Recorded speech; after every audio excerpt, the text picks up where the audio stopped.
Jadi 2025 ini kita masuk ke era itu kegelapan atau enggak nih?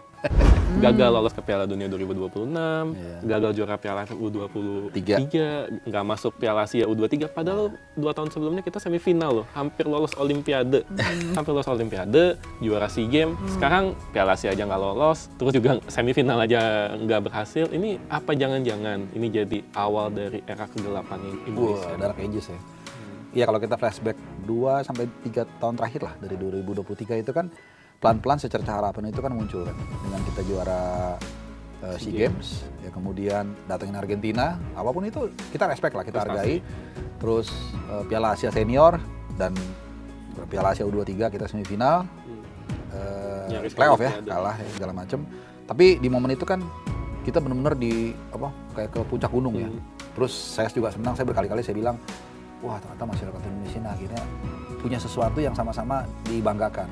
Kompak, semuanya juga melupakan sekat-sekat primordial, sekat-sekat politik. Waduh, saya senang banget kan.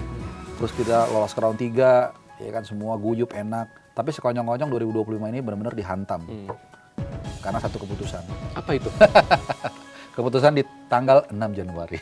Oh, jadi 2025 ini kita masuk ke era itu kegelapan atau enggak nih? Iya, kalau kalah semua apalagi namanya kalau bukan ini?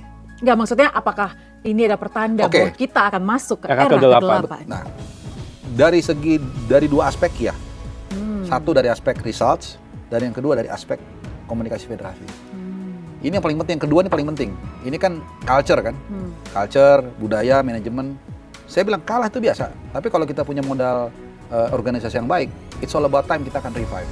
Karena kalau kita lihat dari hasil, seharusnya kita udah bottom rock nih, ya kan, udah nggak, ya apalagi kan, artinya kalau tahun depan kita menang AFF aja udah lebih baik dari tahun ini. Nah, tapi apakah kemudian itu bisa terjadi dengan organisasi yang menurut saya banyak PR-nya, ya, dan cara komunikasi mereka sama mereka aja berantem sekarang. Udahlah, kita nggak usah. Benar itu. Ya udah jelas lah. Satu suara ngomong nyerang sini satu sini. Itu udah perbedaan. Mungkin beda pendapat aja loh, Bung. Beda pendapat boleh diorganisasi di dalam. Kalau di depan media beda lagi gitu ya. Iya, kasarnya boleh. Kasarnya nih pukul-pukulan lah di ruangan tuh. Begitu keluar mereka satu suara dan dukung. Walaupun mungkin, saya maunya kiri, dia maunya kanan. Tapi udah sepakat kanan, ya dukung kanan.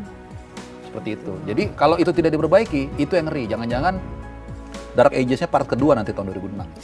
Kalau tidak ada perbaikan. Lanjut part 2 nih katanya.